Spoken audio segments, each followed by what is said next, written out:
So this poem is called American Church. Say it with me, American. American, right. There's an apostrophe and an M. American. Yeah. So this is kind of the title and kind of my theme, I guess, of my first kind of album of poetry stuff.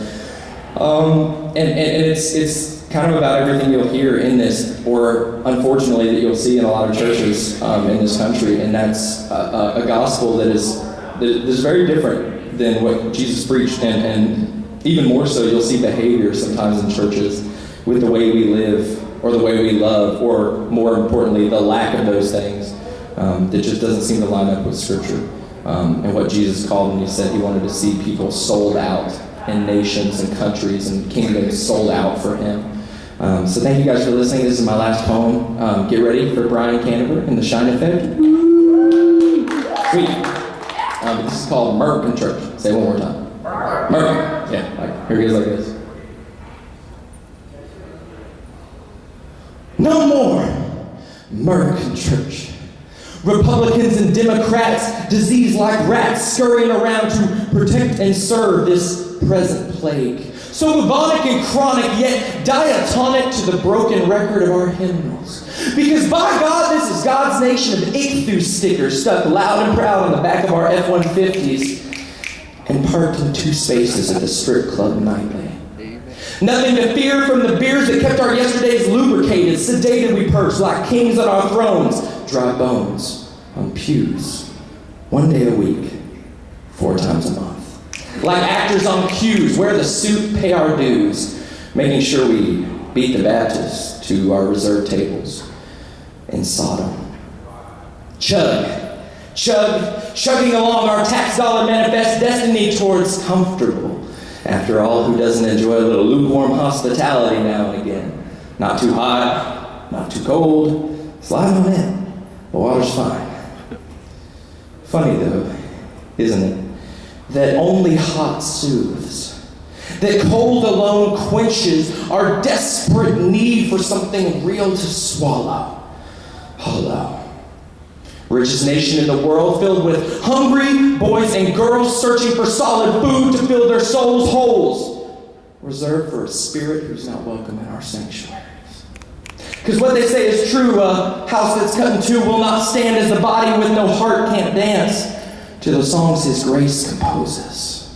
Mission trips to foreign nations are too often great vacation titled In the World's Starvation, but don't solve the deprivation of one gospel conversation that could bring about salvation to the lost in desperation, crying for emancipation, but receiving constipation.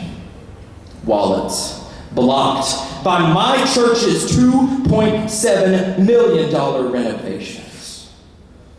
Pocketbooks, like pocket knives, stabbed straight into the thighs of our charity, life insurance, our assurance that joy's deterrents are scared away by the one reluctant Lincoln that escapes our billfold Jamestown of Benjamins, Ananias our shepherd, and Sapphira our steward.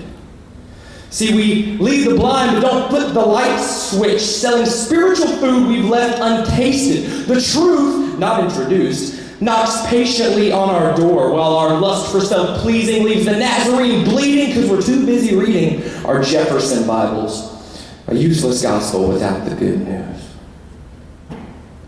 But our temple wasn't born in this vacancy. These stones should hide behind the tree. Let's cry about our hearts tonight, for mercy still weeps and longing.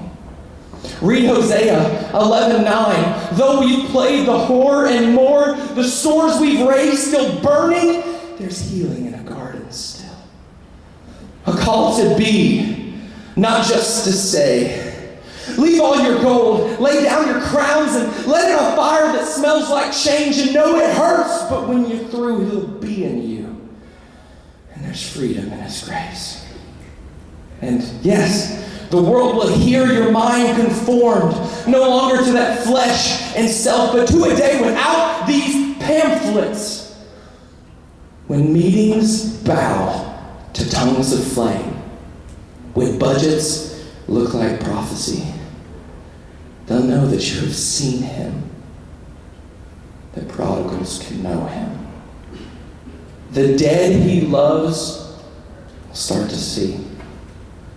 Miraculous expectancy. Tears on shoulders. Currency. Christ.